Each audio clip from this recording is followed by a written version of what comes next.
جانے والے ہیں، وہ سیدھی سیدھی تباہی ہے، ہم اس کو نہیں دیکھیں گے۔ اور پھر اللہ تعالیٰ نے اعمال عطا فرمائے ہمیں۔ اس کائنات کا خالق اور مالک اللہ ہے، اس نے اس کائنات کو اعمال کے ساتھ جوڑا ہے۔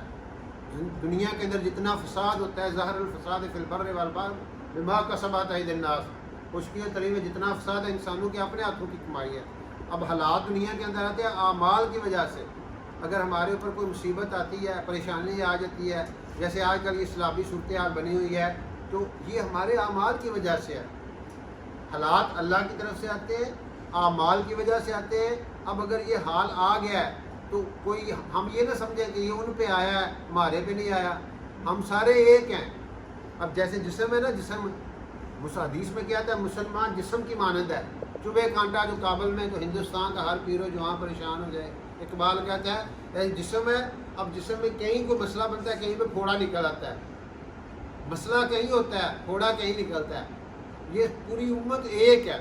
اگر کسی جگہ پہ مصیبت آئی ہوئی ہے، اگر پریشانی آئی ہوئی ہے، دشمن مسلط ہے، اوپر سے عذاب آ رہے ہیں، اوپر سے عذاب آتے ہیں بارشوں کی صورت میں اور زلزلوں کی صورت میں، اور یہ مختلف جو قدرتی آفات ہیں، اور غیروں کی طرف سے بھی عذاب آتے ہیں۔ آج مسلمان پہ غیر قومیں مسلط ہیں جو مسلمان کو تحت ایک کر رہی ہیں۔ کیا حالات ہیں مسلمان؟ اس کی وجہ کیا ہے؟ اعمال ہے۔ اس لیے اگر ہم اپنے اعمال کو درست کریں گے، اب یہ حال جو آگے اس میں ہمیں کیا کرنا ہے؟